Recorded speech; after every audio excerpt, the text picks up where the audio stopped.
ये उन दिनों की बात है जब मैं 7 साल की थी। मैं गोरी सफ़ेद रंगत और नरमो नाजक सी थी। एक दिन मोहल्ले की दुकान पर मेरी माँ ने मुझे कुछ सौदा सलफ लाने को भेजा। दोपहर का वक़्त था। दुकान पर सवाए दुकानदार के कोई नहीं था। उसने मुझे मतलूबा सामान दिया और जब मैं वापस जाने लगी तो मेरा हाथ पकड़कर रोक लिया और मेरी गाल पर हाथ फेरते हुए कहने लगा कि तुम कितनी प्यारी हो, बिस्किट खाओगी? मैं शर्मा गई।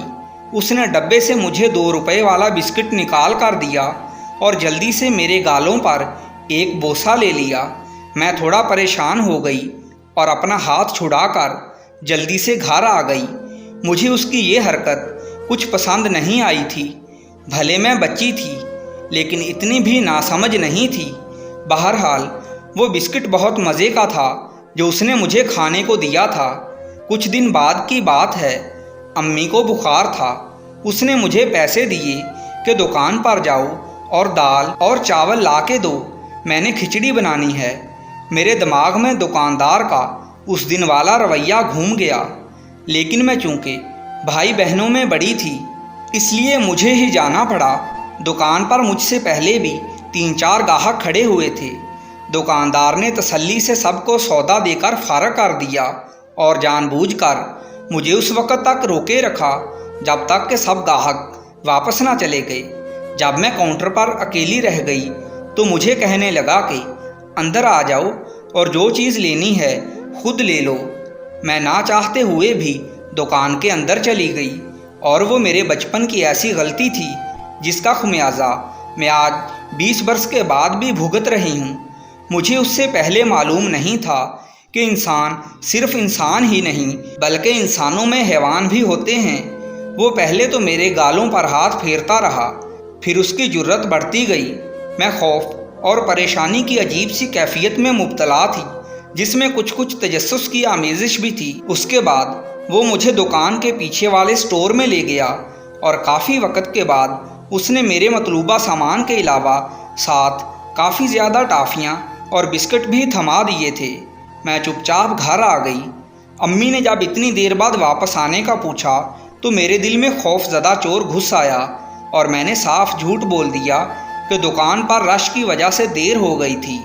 अम्मी मुतमईन होकर अपने काम में मसरूफ़ हो गई और उसके बाद मैं हर कुछ दिनों बाद दुकान पर जाती और बिस्किट और टाफ़ियाँ लेकर वापस आती। फिर मेरा शाऊर पुख्ता होने लगा और एक दिन मैं बालिग हो गई। मेरी माँ ने उस दिन के बाद मुझे दुकान पर भेजना बंद कर दिया। वैसे भी अब मुझे टाफ़ियों और बिस्किट का लालच नहीं रहा था। हाँ, मुझे इतना अदराक होने लग गया था कि ये जो कुछ भी होता आया है ये ठीक नहीं है। अब दिल में एक बेचैनी जन्म ले रही थी। जैसे जैसे मैं बड़ी होती जा रही थी और मुझे जिस्मानी और जिनसी मामलात की समझ आती जा रही थी, वैसे वैसे मेरे अंदर की बेसुकूनी बढ़ती जा रही थी। आज मैं सोचती हूँ कि काश जिस दिन उसने मेरी गाल पर हाथ लगाया था उसी दिन मैं अपनी अम्मी को बता देती या उस दिन के बाद कभी उस दुकान पर ना जाती। लेकिन अब पछताने का वक़्त नहीं रहा था। आज मैं 25 साल से ऊपर की हूँ, लेकिन जब किसी काम से घर से बाहर निकलती हूँ वो दुकानदार आज भी मुझे मीठी मीठी नज़रों से देखता रहता है, लेकिन अब वो मुझे एक शैतान की तरह दिखता है। मेरा दिल करता है कि काश मैं उसका मुंह नोच सकती जिसने मेरा बचपन बर्बाद करके मुझे वक़्त से पहले जवान कर दिया था। मैं तो मासूम और नासमझ थी, लेकिन वो तो समझदार था ना। मुझे अपनी बेटी जैसी समझकर तरस खा सकता था। अब घर वाले मेरी शादी करना चाहते हैं, लेकिन मैं किसी सूरत शादी का नाम सुनना पसंद नहीं करती हूँ। मेरा दिल चाहता है कि किसी मर्द को धोखा देने से बेहतर है कि मैं खामोशी से किसी तरफ चली जाऊँ और कभी वापस पलट कर ना देखूँ। फिर सोच आती है कि वो दुकानदार भी तो एक मर्द ही था ना जिसने अपनी बीवी को धोखा दिया था। आज उसकी अपनी 3 जवान बेटियाँ हैं जो रोज़ाना हमारे दरवाजे के सामने से गुजर कर कॉलेज और स्कूल जाती हैं। मैं अक्सर उनको देखकर सोचती हूँ कि अगर इन लड़कियों को अपने बाप के करतूत का पता चले तो इनका रद्द अमल क्या होगा। तीनों लड़कियाँ मेरी तरह खूबसूरत और जवान हैं। फिर एक दिन कुदरत की चक्की चल पड़ी जिसने उस दुकानदार को बारीक पीस कर रख दिया। हुआ कुछ ऐसे कि एक दिन सुबह सुबह शोर से मेरी आंख खुल गई। मैं आंखें मलती हुई कमरे से बाहर आई और अम्मी से पूछा कि ये शोर कैसा मचा है। अम्मी कहने लगी कि सामने नुक्कड़ पर जो जमील दुकानदार है ना, उसकी बड़ी दोनों बेटियां रात किसी के साथ भाग गई हैं। मेरा मुंह खुले का खुला रह गया। हैं दोनों बेटियां एक साथ? मैंने हैरान होकर पूछा। जी दोनों एक साथ, वही जो हमारे दरवाजे के सामने से गुजरकर कॉलेज जाती थीं, अम्मी ने कहा। और उनके काम तो देखो, जाते हुए बाप की उम्र भर की कमाई भी साथ ले गईं।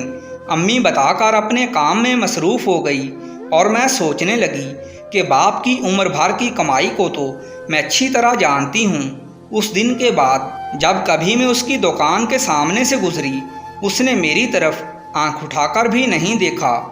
मकाफाते अमल की चक्की ने उसको पीस कर रख दिया था।